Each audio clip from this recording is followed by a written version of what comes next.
This is your news source evening bulletin for today, Thursday, the 12th day of July in the year 2018. Here's what we're tracking tonight.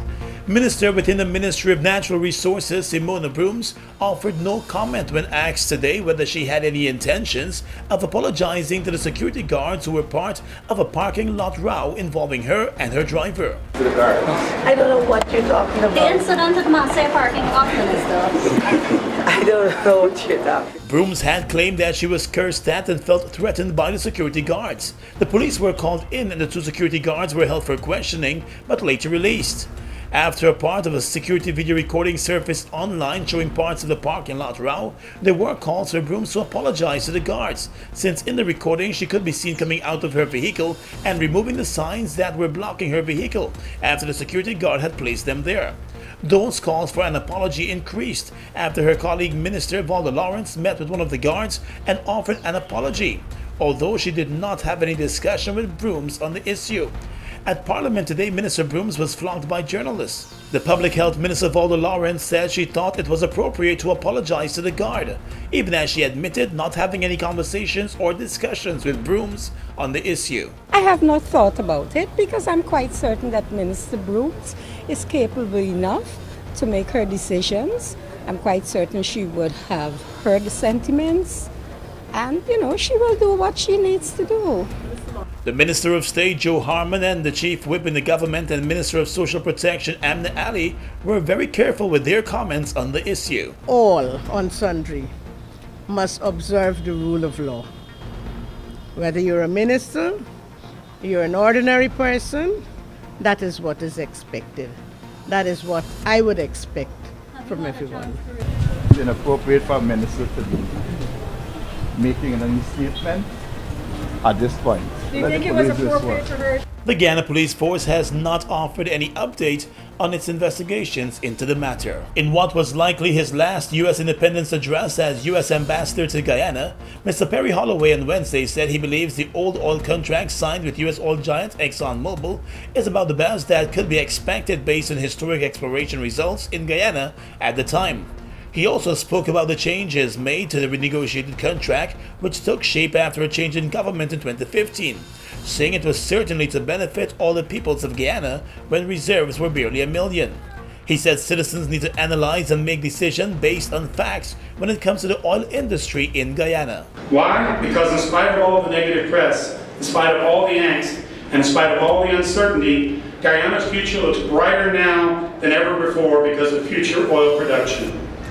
This discovery of oil offshore is really big, big, big. Notice 3 bigs. Big deal.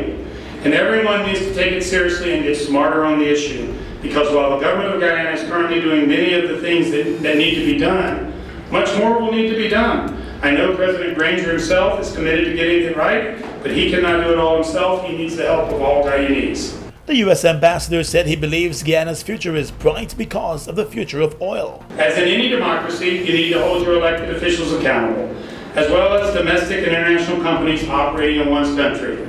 That said, you also need to analyze and make decisions based on facts and reality, not fiction and surrealism. He also called on Guyanese to hold their elected officials accountable. At the reception, President David Granger said the U.S. and Guyana continue to enjoy good relations. Guyana and the United States of America have enjoyed cordial relations since the establishment of formal diplomatic ties on the 15th of August 1966. Guyana attaches great importance to these relations, which have led to bilateral cooperation in economic development, in education, in entrepreneurship, justice improvement, and defense and security cooperation. As part of ongoing cooperation with Guyana, an American Chamber of Commerce is to be set up here soon.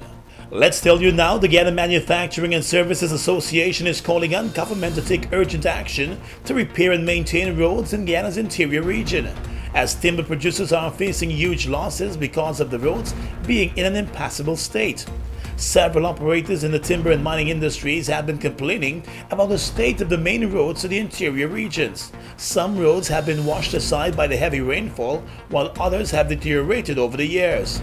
The Manufacturing and Service Association in a statement today said small, medium, and large-scale logging companies are experiencing one of the worst periods, with significant losses of revenue because of rainy conditions and deplorable interior roads.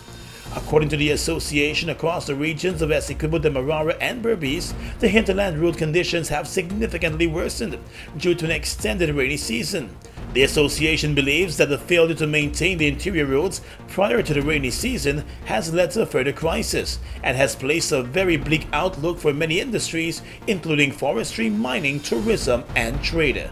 The association revealed that revenues of many timber companies are down by 50%, and workers are being sent home in some cases. The Georgetown Public Hospital has recorded 119 deaths of newborn infants between June 2017 and June 2018. Those deaths, however, were related to premature births. The information was presented to the National Assembly today by Public Health Minister Valda Lawrence. She was at the time responding to a question from Opposition Member of Parliament and Chair of the Parliamentary Social Services Committee, Vidya Prasad. She said it was far too many deaths and too high a number to be comfortable with. Lawrence said the government has been looking at the issue for the last 3 years and has invested large sums of monies into the department and the people. Between January to April for this year, yes, in January we had 10, and then unfortunately again in February another 10, and in March we had 12. However, in June we saw a decrease to 3 deaths due to the measures that was put in place. News source understands that during the past year, the Georgetown Hospital saw over 6,000 admissions, but there were 1,155 premature births. And finally this evening, hundreds of Lindeners gathered at the Mackenzie Sports Club ground this midday to bid farewell to former Mayor of Linden and former regional parliamentarian Abdul Kadir. Kadir passed away in a U.S. prison recently, where he was serving a life sentence on a terrorism conspiracy conviction. He had always maintained his innocence of the charge. At the short Muslim ceremony in the town where he once served as its chief citizen, he was remembered as well respected and humbled. Family members and the imam who carried out the service at the packed Mackenzie Sports Club were the only ones offering tribute. Although members of the municipality and former colleagues were in attendance, the program followed what appeared to have been the family's wishes.